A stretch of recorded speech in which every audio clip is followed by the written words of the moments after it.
Edward VII, who some call the peacemaker, died in 1910.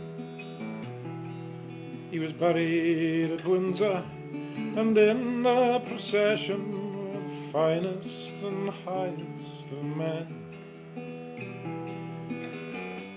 9 crowned kings, 30 proud princes, leaders of many a land. And old Kaiser Bill rode next to King George, his field marshal's baton in hand. Crippen was caught the very same year. Halley's comet flashed by. The first of the labour exchanges was open the year the old king died. The Sydney Street siege brought 1911, when anarchy died in the flames. In London in June, King George and his Queen played the coronation game. A place in the sun, said the Kaiser in Hamburg, launching his new battleships. King George made India, Ireland and Wales places for right royal trips. Titanic was launched on the day of the Derby, and London's last horse bus was shelled. Suffragettes marched, demanding their rights, and then in came 1912.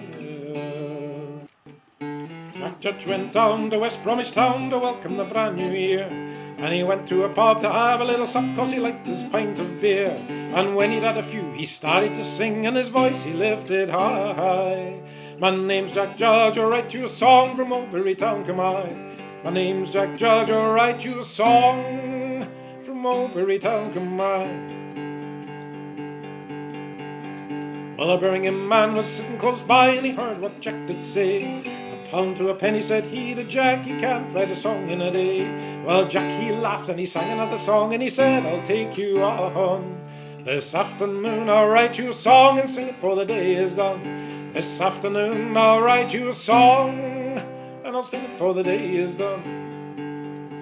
Jack laughed again, sang another song, and he called for a pint of beer. Then he caught his train to Staley Bridge, where that night he was due to appear. And on the very first night of 1912, old Jack Judge won his bet. And the song he made and sang that day we never will forget. The song he made and sang that day we never will forget.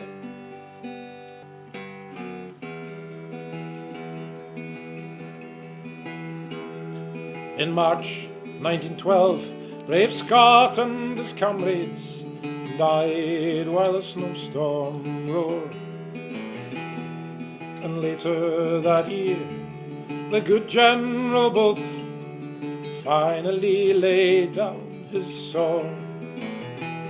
There were riots in Ireland concerning Home Rule.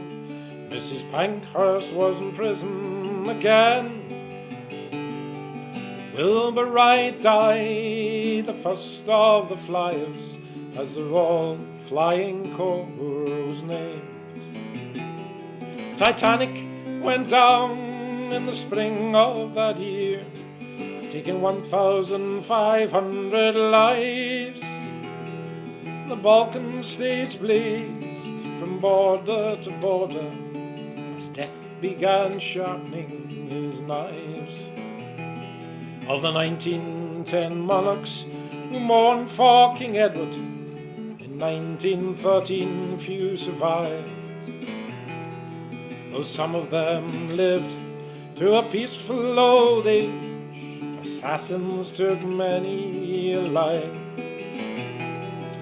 Death came calmly to China and Sweden, but elsewhere the murderer's hand struck the Pasha of Turkey, the king of the Greeks, while Spain pursued its plan. The armies of Europe paraded in posture, the stockpile of weapons increased, and at The Hague, as if in desperation, they opened the Palace of Peace. More suffragettes' marches brought 1940, when the Archduke of Austria was slain. In less than 2 months, all of Europe was marching, and death was in business again. Many a young man from many a family willingly gave of his all. They died in their millions for dubious victory, answering Kitchener's call.